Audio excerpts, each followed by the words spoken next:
आगरा में देसी कुत्तों को बचाने के लिए सड़क पर उतरे सैकड़ों पशुप्रेमी। नगर निगम से शहीद स्मारक तक निकाली रैली।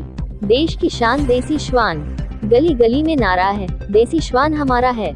एमसीडी का गड़बड़ घोटाला, नहीं भरेगा श्वान हमारा जैसे नारे और तख्तियां लेकर सैकड़ों पशुप्रेमी सोमवार को सड़क पर उतरे। उनका कहना था कि न्यायालय ने देसी कुत्तों, श्वानों को कैद करने का जो निर्णय लिया है, उसको वापस लिया जाए।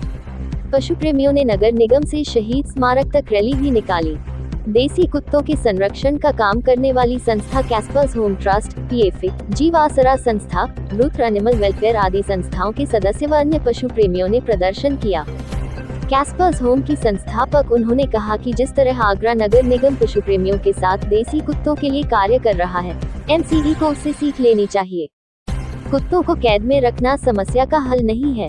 प्रदर्शन में डिम्पी महेंदु, शांतनु बंसल, ऋचा गुप्ता, डॉक्टर तुलिका अग्रवाल, अनिरुद्ध, अपूर्व शर्मा, त्रिमोहन मिश्रा, राखी, डॉक्टर नेहरू आदि मौजूद रहे। विनीता अरोड़ा ने बताया कि कुत्तों का स्थान बदलने पर वह मर भी सकते हैं। एमसीडी ने एबीसी एनिमल बर्थ कंट्रोल कार्यक्रम के तहत कुत्तों की नसबंदी नहीं की तो इसकी सजा कुत्तों को क्यों दी जा रही है? उन्हें गैर कानूनी ब्रीडिंग सेंटरों पर शिकंजा कसना चाहिए। पशु प्रेमियों ने प्रदर्शन के बाद नगर पशु चिकित्सा अधिकारी डॉक्टर अजय कुमार सिंह को नगर आयुक्त के नाम ज्ञापन सौंपा। डॉक्टर अजय कुमार सिंह ने कहा कि आगरा नगर निगम ने किसी भी शेल्टर होम का निर्माण नहीं किया है। पिछले 3 वर्षों में 60 से 70 हजार कुत्तों के ऑपरेशन एबीसी के तहत किए गए हैं। प्रतिवर्ष 70 हजार रेबीज वैक्सीनेशन करवा रहे हैं। कैस्पर्स होम की मदद से जन जागरूकता का काम भी किया जा रहा है। नगर निगम 2030 तक रेबीज फ्री सिटी का लक्ष्य पूरा करने में जुटा हुआ है। ये प्रोटेस्ट मार्च है सुप्रीम कोर्ट के ऑर्डर्स के खिलाफ, क्योंकि कभी भी हमारे भारतीय श्वान इस तरीके से कैद नहीं किए जा सकते। एमसीडी ने अगर स्टेरिलाइजेशन नहीं करी वो उनकी गलती है, अगर वो पैसा खा गए उनकी गलती है, तो उसकी सजा हमारे श्वानों को क्यों मिले? हम लोग श्वानों को बंद नहीं होने देंगे, सरकार को डॉग्स के साथ कंपैशन के साथ पेश आना चाहिए, दया के साथ पेश आना चाहिए। जो उन्होंने सोल्यूशन निकाला है वो कोई सोल्यूशन नहीं है, उससे सारे डॉग्स मर जाएंगे।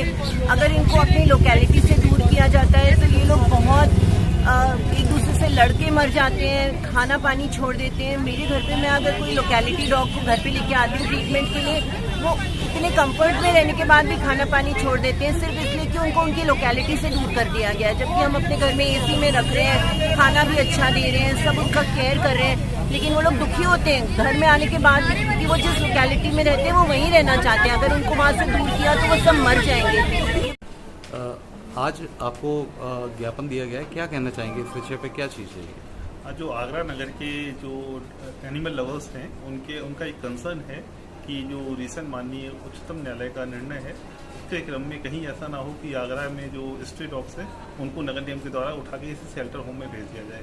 तो इसके क्रम में मैं बताना चाहता हूँ कि नगर निगम आगरा ने किसी भी शेल्टर होम का निर्माण नहीं किया है, और जो माननीय उच्चतम न्यायालय के आदेश हैं वो दिल्ली, गुड़गांव, नोएडा, गाजियाबाद के लिए हैं। उत्तर प्रदेश में और स्पेशली आगरा नगर निगम के द्वारा इस तरह की कोई भी कार्रवाई नहीं की जा रही है। नगर निगम आगरा के द्वारा जो श्वानों में एबीसी एआरबी का कार्य किया जाता है वो लगातार किया जा रहा है। लास्ट 3 साल में लगभग हमने 60,000 से 70,000 डॉग्स की सर्जरी कर दी है, और प्रति वर्ष हम लोग लगभग 70,000 श्वानों में मास रेबीज वैक्सीनेशन करा रहे हैं, जिससे शहर में जो रेबीज के डॉग्स जो पहले केसेस आते थे हमारे पास वो आने टोटली बंद हो चुके हैं, और जो अदर एनिमल्स में जैसे डॉग्स से गाय वगैरह पे भी रेबीज के केस आते थे वो भी आने बंद हो गए।